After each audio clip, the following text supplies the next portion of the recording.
All right, here we go. Overdrive, off and running. TSN 1050 on the TSN app. Your home smart speaker up on TSN 4 later in the hour. Bryan Hayes, the dog, Jeff O'Neill. Jamie Noodles McLennan.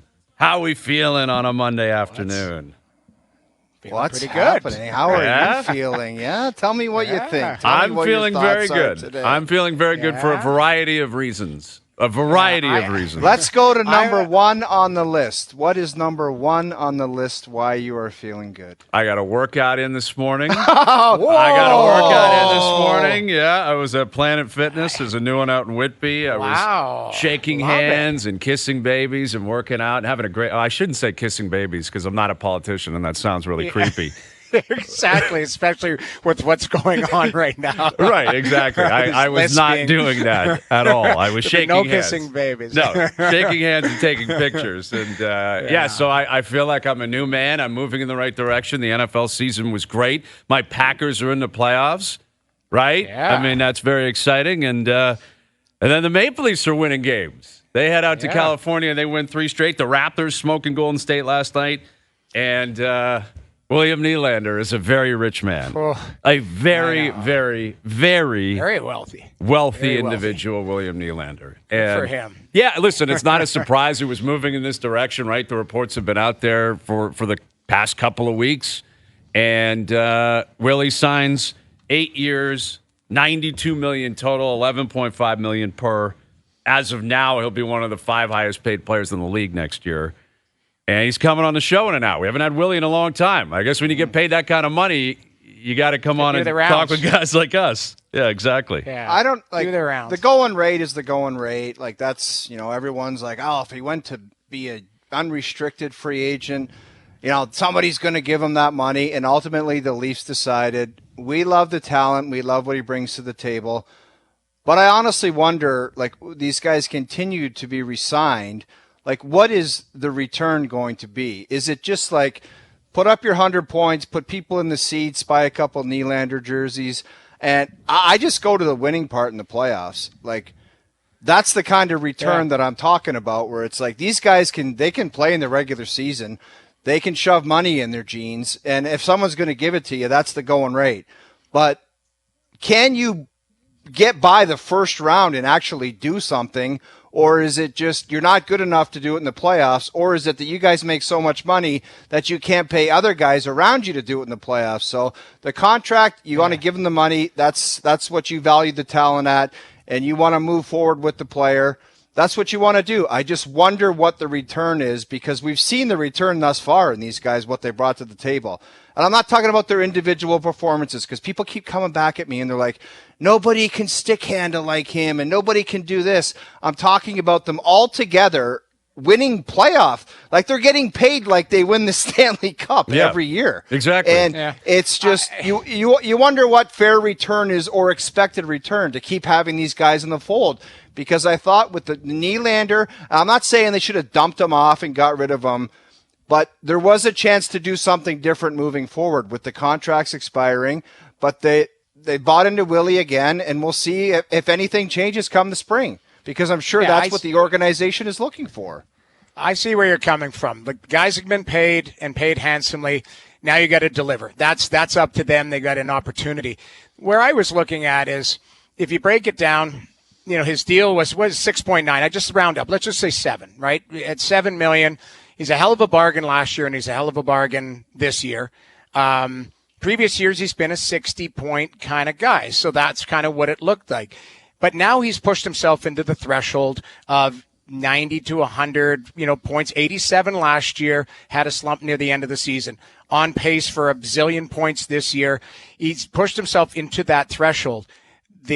I think the key for him is he's got to stay in that threshold. Like, you have to be, you're getting paid like that. You have to stay in that threshold. Like the Kucherovs and all of these guys, they're 100 points for fun every year. Like, that's just what they do. He's now pushed himself into that threshold where he has to deliver. Now it's not like, hey, Willie's a secondary guy, and like, you're now in the threshold of being, one of the men type of thing, and one of the top paid players. And now the expectations come, and I'm chiming on what you're saying.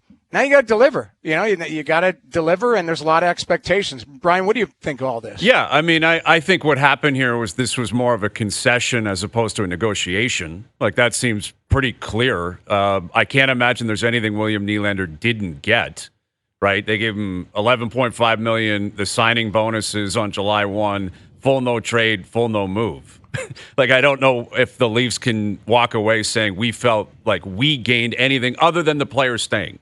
Right. I should preface this by saying what bothers me about the NHL, I blame the league, I blame Bettman and the owners for the hard salary cap, because instead of this being a full-blown celebration that he's a great player, it's a great story, and he's a homegrown guy that the players love, the fans love, he sells jerseys, tickets, he's been unbelievable during the regular season. Everything you say about the playoffs is 100% factual. That's not an opinion. That's a fact. It hasn't been good enough for all of them collectively. The philosophy of investing this much in so few players has simply not worked. But instead of it being, hey, this guy could pass Matt Sundin one day in total points, and this guy's going to get his jersey retired, and all these great thoughts that should come with a player of this status signing for 8 more years. Instead, the calculators come out and say, well, Pasternak got that, and Sebastian Aho just signed for this, and that's why the hard salary cap is so stupid, in my opinion. I get it if you own a team in Arizona, Carolina, whatever, but up here in the biggest hockey market in the world, it shouldn't be like that, but it is.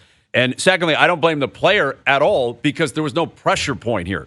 William Nylander didn't have to sign today. He just said, if you want me to sign today, this is what it's going to take. And the Leafs said, fine, we'll give it to you.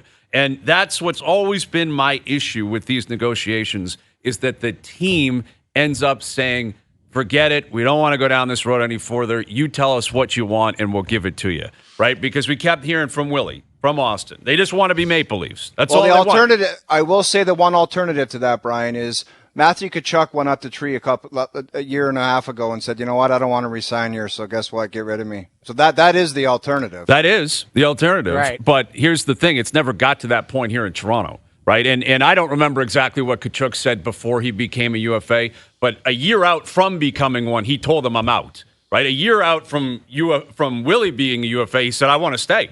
I love Toronto. This is all I want. And my point is, there was never a pressure point for him to say, all right, I'll take a little bit less. Well, right? there's always a but. I love it here. I want to stay, but it's going to be this number. There's never a pressure point. The pressure point was June 30th. Where the Leafs have an 8-year deal at 10 on the table and say, you show us how much you love us. It's never happened. It didn't happen with Austin. It didn't happen like that. And that's the position they get themselves in, where they're negotiating deals where it feels like they're playing by different rules than pretty much 31 other teams in the league. And it's their own fault for establishing that culture. But, and again, I don't want to see Willie go. I love him as a player, like all that kind of stuff. Same thing with Matthews. It's across the board. They're great players.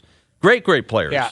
But in a hard salary cap, every dollar counts. And, if you wanted to sign him today, you had to give him everything you wanted. And it would appear as if that's exactly what happened.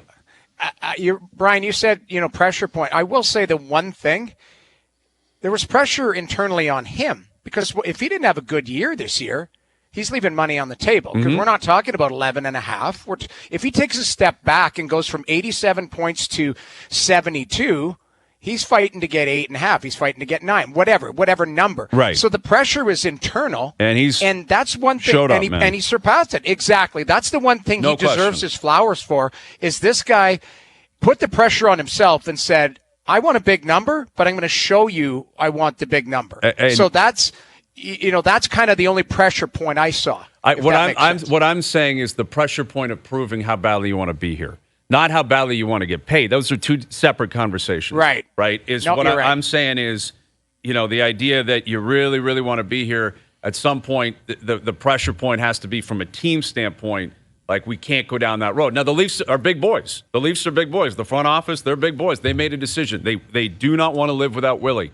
And I can understand that, because he's a great player, a homegrown talent. Guy's on pace for 47 goals and 120 points. If he finishes that off, only Doug Gilmour has a better season in franchise history. That's how good he's been. Like, this has nothing to do with evaluating what William Nylander has done this year. But what hasn't changed is he's still a winger, which means you're not a number one center, number one defenseman, number one goalie, right? He's not the marquee player. That's Austin Matthews. He's not the best player. That's Austin Matthews. And yet, he's still, I think, got every single thing he asked for in the negotiation, I credit him. I credit his reps. And again, the Leafs are comfortable with it. That's why the deal's done. They're going to move on. The margin for error shrinks because of how much you're investing in 4 guys next year. But, they're willing to take on that challenge. So the supporting cast will be interesting. And I talked about either the players don't get it done because they're just not good enough in the playoffs, or like people have already started the charts for next year where it's like entry-level deal here, entry-level deal there, entry-level deal there, because it's so top-heavy. So, it's hard when you're doing analysis, people are like, oh, why are you always harping on the top guys and their money? It's like, well, they don't get it done in the playoffs, or everybody talks about the Vegas Golden Knights. They won the Stanley Cup. The third and fourth lines, how important they were. Some people even say, other than guys like Mark Stone and Marchessault, the third and fourth lines won them the Stanley Cup. If the Leafs can't deal with another team's third and fourth line because they have no depth, the top guys making all that money is a factor into that. It's just hard not to get to it every time. Yeah. In some way or another, directly or indirectly. And that's the philosophy that the Maple Leafs believe in, and that's what they're committed to. Now, I will say the message is pretty clear here. If they're going to change it, it's going to be Mitch Marner. That's the guy they're going to change, because now they've committed to Matthews. They've committed to Willie. Tavares, I don't think will count to that extent when he's up after next year, because it's a foregone conclusion. He's going to have to take way less. How much less, I don't know, but he's clearly going to take a big discount from where he's at right now if he's going to stay with the Leafs. Why would anything change, though, Hayes? I'm not saying it will. For 5 years straight, I go on SportsCenter with Duthie, and he goes, you think there'll be changes? And I'm like, yeah, I would think so. I mean, you lost again, so it's probably going to be changes. Yeah. So it's been 5 years of that, and you say Mitch could be a guy that's possibly leaving. No. I'm not predicting they will. I'm saying if they're finally going to get off it, it's going to be him. It has to be, because Willie's signed now and Matthews is signed. So all I'm saying is if they decide, because again, Brad Treliving's been pretty open since he got here. First thing, I want to sign Matthews. He did it. I want to sign Willie. He did it. What else has he said very publicly? I want to improve the defense. Well, how are you going to do that? Yeah. You don't have a lot of money. Reports are out there. You don't want to trade a first, Minton, or Cowan. So you don't have someone coming in the farm system. What am I missing here? What? Something's going to have to give at some point. You're right. Something is going to have to give. You got to see where. I mean, if I look at it, the goaltending has to stabilize. Whether you believe in Martin Jones moving forward and Joseph Woll coming back, and Ilya Samsonov, the reset. So that that's still a work in progress. Mm-hmm. And then I saw the look on your face since I just said that, Brian. Although Jones has been great. That trip was outstanding. Jones has been great, outstanding. And so fair enough. But then you look at the D, and he does have Klingberg's money. There is some money to do, but you have to replace those players with guys who add value to your team immediately. And again, if you want to change the structure of some of the guys like Bobby McMahon, do we all believe he's going to be on the roster or be opening night of the playoffs? I don't know. Maybe he settles in, maybe not. But that's the stuff that you're talking about, because the fourth line for Vegas was a nightmare to play against. And you can't just plug and play guys that are on the cheap. They have to fit your structure. So I think it is a day to celebrate. I know I woke up today seeing that number going, God, we were talking about 9, 2 months ago. 37 games changed it from 9 and a quarter to 11 and a half. And that's what I'm saying is I think for every deal, there's a window of fairness, and I think with Willie, anywhere from 9-5 to 11-5, you could say is in the window of fairness. I don't care about the signing bonus stuff. Good for him. And it's MLSC's money. That's nothing to do with anybody. The no trade, no move, he was getting that because he's a UFA, just like Austin got it. If he hit UFA status and he signed somewhere else, he was getting that too. Ideally, you avoid that as much as you can, but you're just not going to do that with star players. Willie was likely getting that for everywhere he played. But I think if he signed for 8 years at 9.5, you'd say that's a window of fairness, but clearly leaning towards the team. 11.5 that's a window of fairness, but at the top, leaning towards the player. And, that's what it is. For anybody that wants to know, Sebastian Aho and Matthew Tkachuk make 9.5. Pretty good players. Yeah. The Aho one I think is important because, Pasternak comes up and, it is what it is with Pasta. But Aho is a centerman. He kills penalties. He's incredibly defensively sound. He's one of the hottest players in the league right now. He's on pace for, I believe, about 100 points, 35 goals. He signed like 6 months ago for $975. So, that, and again, I don't blame Willie. Wow. That's the Leafs. The Leafs look at it. They negotiate differently.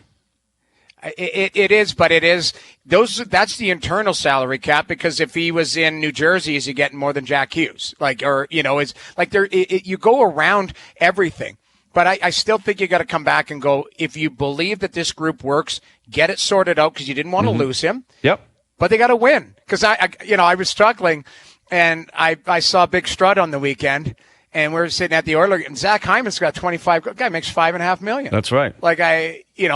And yes, he signed his deal a couple years ago or whatever, but we can tell until we're blue in the face. We could have these conversations going, this guy makes this much, this guy makes this much. Look at this. You could do it for hours, Jamie. You could honestly sit around a table and say, yep. It's just like a negotiation as a player. They're going to come up with 10 guys that are making, way less, and you're going to have your 10 comparables that are making way more. It's an endless conversation of who deserves what and where you slot in. And I'll just go back to the one thing, and I think it's the most important thing, and I actually think it's the only thing people in Toronto care about. It's like, okay, you got your flowers, you all got your bag, and what are you going to do with it? Because if you think that it's for... And I told you what my old man says. I'll say it 100 million times. You get paid that kind of money for wins and for playoff wins. So let's see what they got. It's been 6 to 7 years with zilch. They won one round. Are they going to turn it around in the next couple of years, figure it out with the Stevie Yzerman formula or the Ovi formula where after a bunch of years they get it? We'll see. It's up to them. Well, yeah, and yet in this market, a lot of times it's the front office that takes the bullets, not the players. When the players don't get it done, it's, well, what do you want? The front office didn't build a good enough defense or didn't have a goaltender. That's why when I always hear how tough it is in this market, I laugh at that. Is it loud? Yes. Are there a lot of cameras? Yes. Can you escape? No. That's difficult. I don't dispute that. But I don't recall Matthews, Marner, Nylander after playoff rounds. They take criticism, but the coach takes a lot. The front office takes a lot. And I'm curious to see if that changes. I don't think it will. So in other words, even if it doesn't work and they don't win, it'll be spread out. It won't be hyper focused on the 3 or 4 guys who are making the most money. Right. And you're right. I mean, I think I can speak for all Leaf fans that it's like, I don't care who gets the money. There's a finite amount that can get it. Just build a Stanley Cup winning team. That's it. And if this is what they believe they have to do, and this is the philosophy of the organization that they need these guys in order to do it, okay. We've seen it for 7 years. You've been in the playoffs. The last, 5 years, you've had the big tickets for Matthews and Marner and Tavares. Let's see. But, the margin for error is thin. You need a great farm system. You need a great farm system now. Great. Not just good. Great. Because you got to have kids coming every year that can play like Matthew Nyes. Every year that can step in and play. And you got to make sure all the other negotiations are really clean and really quick. You're going to need vets to come in here that want to play here for less. You're going to have to get a goalie that's hot because he's not going to be expensive, right? Like you're not paying $10 million. They might have that right now. They might have that. Martin Jones is an example of a guy on the cheap that's working out beautifully for him. But now it's January. Let's see what happens in the spring. But this is what comes with these guys being here is you're going to the playoffs every year if you have the adequate goaltending. You're going to sell a ton of tickets, a ton of jerseys. They're homegrown guys. Everyone knows them. Everyone loves them. By all accounts, really good guys, good citizens, right? Like if you're from Toronto, these guys have not done anything that would make you feel embarrassed, right? They're not getting arrested. They're not none of that stuff. They live their lives. They show up. They love hockey. They play hockey. Let's hope they win. And if they do win, it's all in front of them. Like William Nylander has a chance, if he ends up playing 16 full years as a Leaf, he's going to be top 3 in scoring. His number's going to get retired. He'll be up on Legends Row. That's what's coming. Like that's what's available for Willie. And if you tack on a cup on top of that, you're in a stratosphere that this city and that team and players on that team have never witnessed before. But they got to do it. They got to do it. They got to knock through that door. And there's lots of work. You get one more thing done for Tree, but there's lots more work to be done there. Like you're on a 3-game winning streak, but there's holes, and Tree needs to fill them. Like that's really what it is. Yeah. Something to chew on is brought to you by Boston Pizza, Canada's favorite sports bar. No, this January at Boston Pizza, get delicious mouth-watering pastas starting at $11.99 every single day. Enjoy the pastas you love at the prices you just can't miss. Hustle in your local BP tonight. It's funny you mentioned that, Noodles. We did ask that for something to chew on Twitter. What is the next thing to do on Brad Treliving's to-do list? So how would you focus that? Like, you wanted Matthews done. You wanted Willie done. What's next? Because he shows up at the office today, and like you said, there's team building here. You got to keep going. Top 4D, man, and like at least 1 or 2D. If you don't believe that in the goaltending situation, you've got to at least find a taker for Samsonov and bring somebody else in that's an NHL goaltender you believe in. Who on earth would be a taker for him right now? There's no such thing. That's not a sweetener. Well, I don't know. Samsonov? He just went through waivers and no one even looked at him. I know, but the point being, you can't just bring another goaltender in without one going out. Like there's no room. There's contracts. It might have to be either money in and money out, or it might have to be player with sweetener, or it's part of a bigger deal. Hey, we're acquiring this defenseman, and Samsonov has to go out, and then you trade for a goaltender somewhere else. Like, you have to be creative, and that's what managers all over the league, like, you're hearing rumblings of some of these deals and stuff. It's like, good. I'm excited. I think deals are going to happen sooner than later, because there's a lot of teams going, we think we're close. We have to stay in the fight. Like, you look at the standings, they're all jammed up again. Like, it's quite interesting. Like, I think on both sides. Yeah. Like, there is a separation with teams that are officially out. Like, obviously San Jose, Anaheim, Chicago are done. They're miles behind. They're really in a bad spot. Ottawa's done. It's crazy how bad Ottawa is. Like, they are a mess. They totally lost it. They crazy. Totally lost confidence in what they're doing, and I feel bad for those kids. And I said it a month ago about Ottawa, Buffalo. It's like you can love your young core, and it's the one feather in the cap you can give these Leafs guys. Right away, they were in the playoffs. Yep, like exactly. These other guys, they're not even sniffing it. So how do you continue to? They're just on a different level of believing in their players, where it's like they're not even. Toronto guys can't get over the hump years into it, but the other guys can't even get in the playoffs. So there's the alternative. And that's the thing. That's the line of thinking, I believe, from a Leaf perspective, is they're like, yes, the playoffs. It's indisputable what's happened there. We all know the history, but they go every year, and these players play a big role in that. Like Willie and it's just wave after wave after wave. And this year's no different. If they get adequate goaltending, they are going to cruise to the playoffs. And there's a lot, you can put a lot of stock in that. There's a lot of value in that. I mean, you get there, you punch your ticket. It appears as if the idea of building a dynasty or something like that, like Pittsburgh had, Chicago had, I think that ship has probably sailed. But what they're hoping for is what Ovi and the Caps. Yeah, get one. Punch your ticket every year and have a magical spring. And if you do that, that's all. That's why you were brought in, right? If you're Brendan Shanahan, and if it was year 1 or year 12, it doesn't matter. If you achieve the ultimate goal, then you did exactly what you said you were going to do when you got here, and you will be applauded. You will be paraded in the streets. That's the truth. And he knows that, and everyone around the team knows that. The players, those core players you talked about, big part of getting into them, but they have to seize opportunities. You got the Montreal Canadiens in that bubble year up 3-1. Like, there was an opportunity. Blown away, blown up in smoke. Mm-hmm. Last year, the Boston Bruins get eliminated in the first round. Their nemesis, the best team that's ever played in the regular season. When they get punted, you got to take advantage of situations like that. It's just, I don't know. They got to do it. Yeah. They got to do it one time, like you said, Hayes.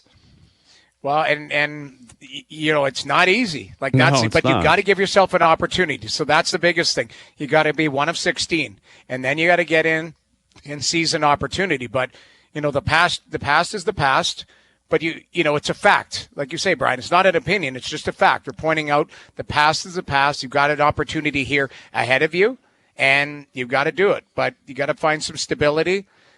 California helped. That recipe That was a out good there. trip, man. The LA game was the key because the other that two was were a damn were business gimmies. trip. That was a business That was trip. a business. Yeah. And Yeah, I'll say exactly. They Sheldon did a good Keefe job. deserves a lot of credit for playing Jones all 3 games. We discussed the back-to-back, the nature of it. But he set a tone on that trip. He's like, we're playing our best guy. We're not messing around. I don't care that it's Anaheim, San Jose.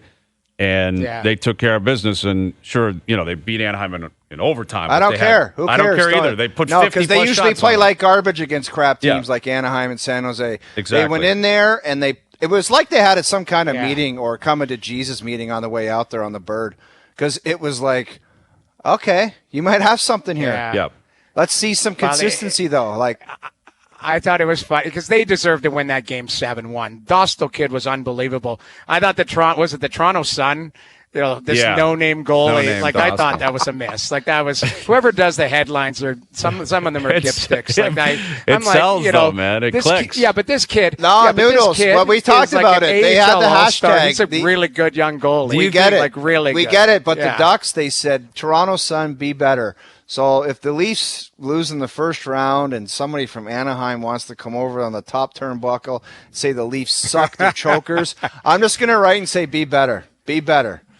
Don't talk about the players like that. I also, with all due respect, I don't It think was a disrespectful headline. I didn't to an like extent, it at all. I but thought it was idiotic. The editor in Toronto does not know that Dostal was a AHL All-Star Noodles. Come on last now. year and this year, he's a good, he's a really good young goalie. I hear you. And he played well that night. He was the only outstanding. reason why it wasn't 7-1. I I was kind of shocked. I saw that. He and was I'm titled like, "No Name." The headline was "The Leafs beat no-name goaltender in Anaheim." Then the Ducks tweeted, they quote tweeted it. It was tough. Admittedly, it was tough. I remember. I know. I have a soft spot for it because I remember that Red Fisher took a shot at me, and I was so mad at him. I hear you. Like this old, crusty old writer takes a shot at me. It's like, they couldn't get an extra goal past a career backup. I'm like, dude, I'm in the league. You're writing about it. I was right. so mad. You're right. And anyways, I thought it was funny. They did a great job. I thought they had an awesome road trip, and that Anaheim game, the goalie would have. He stole them a point basically for Anaheim. Right, exactly. It was the a only good reason game. it was close was because of him. And then, San Jose is San Jose, and the Leafs just went in there and smacked them. And I will say this lastly. Yeah, they got him again tomorrow, so it carries over, is, the concern, how does Willie react now that the deal's done? Like, the deal's probably been basically done for weeks. It was, so you look at the way he performed on the trip. He was outstanding in L.A. He had 2 again in San Jose.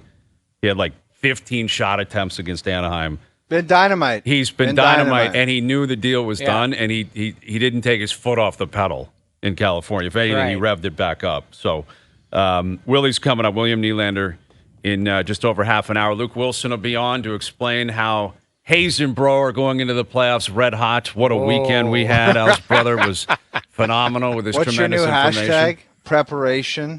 Triple P. PPP. Yeah. Process, pays, Partsy. I love it. That group chat was awesome last night. Yeah, we were on and fire. I tried throwing a little nugget in there going, if this was a hockey game, what's the score? What did Luke write? 11-2. 12-0. 12-0. Which is categorically untrue. So anyway, Luke's coming up. CJ's coming up later this afternoon. Chad Kelly will be in here too. So we got a lot of things cooking. Overdrive continues. TSN 1050 and on the TSN app. Overdrive continues, brought to you by FanDuel, bringing you everything from the opening line to the final score. Bryan Hayes, Doug, Jeff O'Neill, Jamie Noodles McLennan, now up on TSN 4. William Nylander coming up in about a half an hour. William Nylander got a lot of money coming, $92 million over the next 8 years. And again, he's on pace for 47 goals and 120 points. 120 points, only Doug Gilmour, 92-93, had more in team history, if he hits that. And obviously the modern bar was set by Matthews a couple of years ago at 106. So, I don't know if he gets to a 120, but I think he's going to get to 107 if he's healthy. So what was Dougie's, 124? 127. 127. Didn't win the Hart that year. Well, there was a guy named 66 Yeah. in Pitt that just he might have been teed pretty off good, in the you know. league. He did. I think he only played 60 games that year, though. I think Mario. Pooley, Dave, was up for the Selkie that year, and he kind of knew that Dougie wasn't going to win the Hart, but he was getting the Selkie. Yeah, it was one of those because I got to look it up, but I'm pretty sure Lemieux. I don't think he played a full season that year, and he still won it. Wasn't it low 60s? Yeah, he played 60 games. He had 160 points. Like, what does that cat's ridiculous? cap hit look like when he was 26? Like, if he was a UFA today, like this coming summer, 27 million. like, what does he get, Lemieux in his prime? Well, This think guy's of when stats are like, absurd. I had somebody say this to me on the weekend. Like, think of when the cap does get to 100 million. There will be people making 7 or 8 or 9 that will be a bargain. Like, and you're like, hey, you've got more money. Like, that's the one thing that people need to take a pause on. This is an 8-year deal at $11.5 million. There's other people that are on 8-year deals making 8 or 9. You know, like that's the type of thing where, you know, a lot of times with the cap going up, and if these players continue to progress or whatever, you know, Willie Nylander by the end of his deal was a bargain.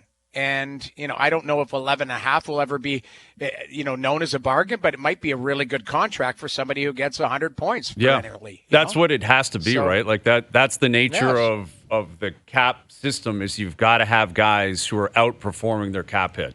Like it plays into the math. And that's why I give Willie credit because it's 8 years. Like he wants to be here. That's all he's looking for, 8 years.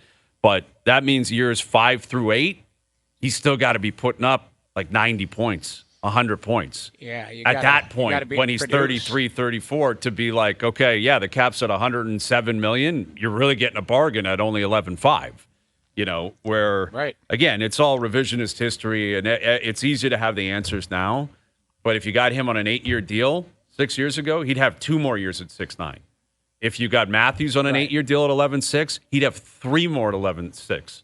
Then all of a sudden you're saying, man, look at this window. We got Matthews and Willie, and we're not paying him anything for the next 2 years. But they negotiated the way they negotiated, and now they got to come back up. You know, and as a result, Matthews got his deal. It kicks in next year, and Nylander just got his today, and it'll kick in next year. And next year will be the year they'll win the Stanley Cup, and they'll have 4 guys making $11 million plus. Somehow everything will fall in place, and it'll be the ultimate mic drop on the core 4. And I'd love to get Brad Treliving or Brendan Shanahan to come on to discuss that, because one of the first things Brad said when he got here was we got to get away from core 4. It's not core 4, it's Maple Leafs. Meanwhile, the 2 biggest things he's done since he arrived was perpetuating the core 4, right, and giving Matthews and Nylander massive contracts. So, but those were to-do list number 1 and 2. So now you got him done. Now he's going to deal with the team, and then it's up to the team to flourish here. Yeah, like that's exactly. the thing. Like there has been some inconsistency in their game, and they've got to find more consistency. Maybe this California trip helps springboard that into, you know, down the stretch here being a more consistent team where, you know, they don't play up or down to their competition. They play what they're capable of and let teams deal with it. That's it, right? Like I think the goaltending, Martin Jones has been a great story. Dude, he's their starting goaltender. And I know I'm all over the map on the goalies, Hayes. But Joseph Wall, like, this guy better come back. The only that he takes over, obviously, Jones has got to continue what he's doing. But the other guy can get healthy. He better be dynamite for a month before he takes over for this guy. He just, I don't know, maybe he's 33 years old. He did win some big games for Seattle. Maybe it's just his time right now. I don't know. And I go nuts over goalies. I jump the gun, and I get all fired up. But how can you argue with the way he played or he has played? It's like he's the number 1 goalie right now. And if the other kid gets healthy, he's got to play extremely well for a long time before he says it's my net. I don't know. I like it. I trust it. It's healthy. He stays healthy. And he's just the guy. And I hope it continues. He's got a .932 save percentage. That gets it done. Yeah, I would say that gets it done. I'm not gonna.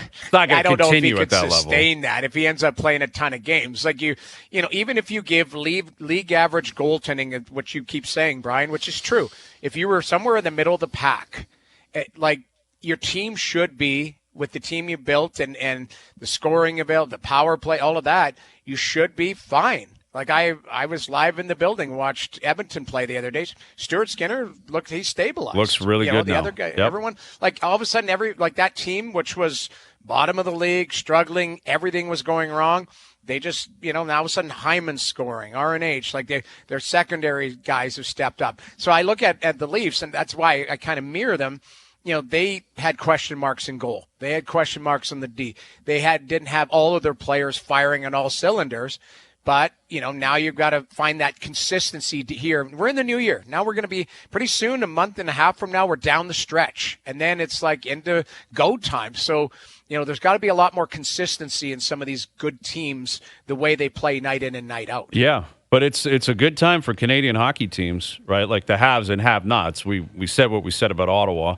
They're in a different spot. Montreal, it was always going to continue to be a rebuilding year, and now they're facing more injuries. They're not going away yet. They're not, but they're slowly going to fade into the background, I think. You're right. Noodles are on pace for, I think, 81 points, 82 points. Like, that's a very respectable season. I think they'll end up below that, but they've been a thorn, and they show up to play. Calgary lost to an American Hockey League team last night. That hurts. That was a tie. Watch that game. You can't lose to Chicago right now. God. No, you cannot. Well, not with the kid out. Like, the kid is the... Everyone's out. I don't know. Did we talk about the kid? Like everyone's like, what is Brendan Smith supposed to do there? Exactly. Just jump out of the way for him? Like, the kid skated right into him, literally. Bedard, looking at the puck. Looking at the puck with his head down. Like, I'm sorry. Like, I know people, he's young. Well, you don't skate around on your jersey and it says, I'm under 20 years old. Don't go near me. Like, you don't get a special jersey out there for your age and all of that type. Mm-hmm. You put a jersey on, you're expected to go everywhere on the ice. And, I thought Luke Richardson handled it really well after the game. He's like, hey, he skated into him, head hit the shoulder, like, nothing to see here. Luke Richardson would have made the same hit. That's how he played. Exactly. You come through the middle. Yeah. It wasn't grease. I think this is a scenario where both things are right. Connor Bedard, that's got to be a learning lesson for him. You can't be going through the middle of the ice reaching for pucks and expect guys not to hit you. Or staring at it. You're going to get hit in the NHL. And I have no problem with Chicago saying, even though it was clean, you're going to have to answer for that. I have no problem with that. And I like that Brendan Smith said, sure, I understand that too. Yep. I've been around the block for a while. Let's give me a chance to defend myself. Let's square off. And, don't hit me from behind. Don't high stick me in the face. Let's square off. And that's exactly what happened, and then you move on in your own direction. I have no issue with that because even though it was, I think Bedard put himself in a precarious position, certain players in this league, and he's one of them, he might be the most highlighted, even more so than Matthews here, McDavid in Edmonton, because he's 18 years old and he's everything there. Guys literally were making millions of dollars, like Nick Foligno, to be his mentor, to protect him and to react to him. And that was simply... He's hurt. He broke his jaw, which he did, and we don't care if it was an accident, clean, his fault. We're going to react to it, and I have no issue with that either. I think in a lot of ways that's necessary in rooms and in hockey. Nick Foligno did the same thing when Perry accidentally hit Tavares. We heard it. Mike, he goes, doesn't matter. We're going. My captain's lying down there on the ice with a concussion. I got to fight you right now. Mistake or not. And he didn't say, I'm jumping you. He said, this is what's going to happen. And Perry said, fine, I'll drop my gloves and I'll step back so that we can square off. And then at least you give me a chance to defend myself. And guess what? Maybe I get licks in on you. Right? Like, that's the nature of a fight. Fine, you want to fight, fine, but I'm going to throw punches at you. And Nick Foligno understands that too. Like, that's fine. But, Smith, what's he supposed to do? Stood up in the middle of the ice. I mean, come on. It sucks. Well, if he jumped out of the way, it would be ridiculous. Like, literally, if he jumped out of the way, you would be like, what the hell is he doing? Like, he has to make that hit, And it kind of feels like McDavid's rookie year when he blew out his shoulder and took him out of the Calder race. And I don't know. Is that the Philly hit behind the net? Yes. Yep. And I'm curious, does this take Bedard? How many games is he going to miss? And does it take him out of the Calder race? Mm-hmm. It very well could. McDavid got hurt and Panarin won the rookie. It might have been, yeah. Yeah, McDavid didn't win Rookie of the Year. No, he didn't. He got hurt there. And the kid out of Minnesota's making a splash. Like, there's some pretty good, that Faber kid, like, he's a been player. Really good. Oh, yeah, he's been really good. Like, Minnie's not the sexiest team to watch, but You watch some of these young kids. I think it's wide open now if Bedard misses 6 weeks type of thing. Right. And he misses 20 games. I don't know what the projected timeline. Yeah. I don't know either. I would think he comes back with a visor or a cage, more than likely. Yeah. But, it sucks. I mean, it does. It sucks for him. It sucks for Chicago. But, he'll return. He'll come back and, you move on. But, as I was saying, for Canadian teams right now, Winnipeg has won 6 in a row. They do not give up goals. Like, they defend as well as anyone. Hellebuck has been phenomenal. Edmonton's back in the playoffs for the first time all year. They're in a playoff spot. Vancouver's atop the Pacific. They're playing the Rangers tonight. The Leafs have won a bunch of games in a row. Like, you got 4 tickets here on the Canadian scene that mid-January look pretty good, right? Like, I think all 3 teams out west have a legit shot at doing damage in the playoffs. Well, didn't we have that at the start of the year, though? How many teams it would make it into the playoffs? And I think a lot of us either said 3 or 4. 4-pack. It's usually 4. Yeah. We said 4, and then we whittled it down and said it's going to be 1. But we didn't have Vancouver in there. We all had Vancouver out, and we've eaten our words on that. I think we had you weren't a believer in Ottawa. I was more, and I don't know where you were. But I think we all kind of said, well, Ottawa would be a coin flip type of thing, and we knew Montreal where they're going to be. We thought Leafs and Edmonton were like a slam dunk. Edmonton's just crawled back now. I had some bad preseason takes. I had the Jackets doing damage. I think I had Ottawa. I had Ottawa doing damage. You know what's weird, though? Yeah. Even doing these Ottawa games, like, I talk to scouts, and they're like, God, that team just looks like they should be doing better. And I'm like, yeah, every night I hear that. Like, I feel like I'm the kiss of death for them because I'm calling all of these games. And it's like, I was at the Edmonton game just visiting friends and stuff, and like Edmonton, was rolling. And Edmonton and Ottawa looked like they knew they were going to lose. They just wanted to limit the damage. The interesting one will be tomorrow. Calgary's pissed, and coming back from Chicago, losing there and that. What's Ottawa going to do? How do you break out of these things? Like, they're such a fragile team. It's confidence, and you're looking at it, and they're so down. But then you look at Winnipeg; they don't lose. Yeah, Winnipeg is, and what they have is balance. And again, to circle it back to the news of the day, is that other teams, Pierre-Luc Dubois wanted out. So they forced their hand, but they didn't collapse. They made the deal. They bring in Iafallo. They bring in Velarde, who's been great since he's been healthy. God, is he a good player? He's a really good player. And, you look at Vancouver, again, different context, different players, different scenarios. But Bo Horvat, Jimmy Rutherford said, this is what it is. If you don't like it, we'll move. And they didn't collapse, right? They moved him. Yeah. That was a homegrown guy, captain. Everyone loved him. Now, to be fair to the Leafs in this context, Vancouver, it was easier for them to do that because they weren't a very good team, right? They were really not a good team. But there's 2 different ways to operate. He was not a part of he was a part of a bad team. Yes. As opposed to them saying, we're so dialed in here that we need this. They just said, no, thanks. And the same thing with Winnipeg. They were so sour with the way the season ended. And, Dubois had made it clear he wasn't sticking around, but they move on him. They make a good deal, and they keep chugging. Wow. And Scheifele's been great. Hellebuck's been great. But think of how this could have been different, guys, when we're sitting there talking, going, Hellebuck's getting traded, Scheifele's getting, like, if those 2 pieces leave, this whole situation looks different. Because now Kyle Connor's going, what the hell am I doing? Nikolai Ehlers, Josh Morrissey, all these guys who are there going, well, we committed, and these guys are leaving. Like, I think it was really important for Chevy to get those deals done. And they did, and so far it's obviously paying dividends. William Nylander in about 15 minutes. Luke Wilson coming up as well. Overdrive continues. TSN 1050 and on the TSN app. All right, William Nylander coming up in just over 10 minutes from now. Leafs back in action tomorrow night. Raptors won big in Golden State last night. RJ Barrett, man, he looks really good.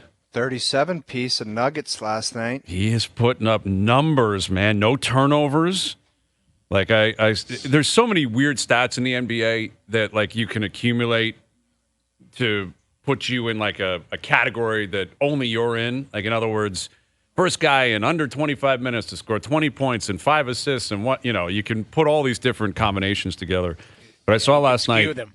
Yeah, well, basically, like, you can find, he's the only guy in this league to do that or whatever. It doesn't lessen the accomplishment.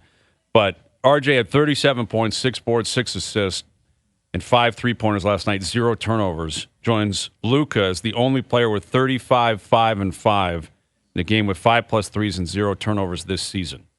So, again, a very random collection of stats. But what I find weird is watching G State get dummied like that. Yeah. And I also find it strange that Draymond said that Adam Silver talked him out of retirement. That is really strange. And That is weird. God, dude. Adam Silver would have been like, just sign the paper right here and you can go take a lap. You drive me nuts, dude. Yes. I don't need you. I don't want to deal with this anymore. And yeah, that was a weird email we received yesterday, I guess it was, that he was reinstated. So again, it turned out to be a 12-game suspension. But I remember at the time being like, how is he just suspended indefinitely for something tangible? Like he hit a guy in the face. Right. I guess, he and Silver had to have a powwow and kind of figure out his talked him career. into Key staying. Yeah. I doubt it, dude. Yeah, well, he's there. They got to use. I mean, last night was. Ooh, you're right, because the owner they were talking about it last night. Like Devlin was talking about it. It's like there's the owner sitting courtside, and he was fuming, and that puts it into perspective, considering they've won 4 titles and been to the NBA Finals 6 times. Fuming. And I'll tell you what, fuming. Hazy, don't bury the lead. My Buffalo Bills, the turnaround that they've had this year. Mm-hmm. I'll tell you what. I hear you. Watch out for the Bills. Watch out. That was a big one last night. Miami is fraudulent. That's exactly what we've been saying as well. Miami's fraudulent. Can't be a good team. Can't be a good team. Cannot beat a good team. They cannot. Like that last night is a great example of it. And they beat the Cowboys a few weeks ago because the Cowboys couldn't make a stop on a 2-minute drill. You know who Miami Dolphins are like? Hayes and Bott. They're like Hayes and Bott. Right, cannot beat a quality opponent. Hayes and Bott will be well represented in the next hour. Luke Wilson coming up. William Nylander coming up. Overdrive continues. TSN 1050 and on TSN 4.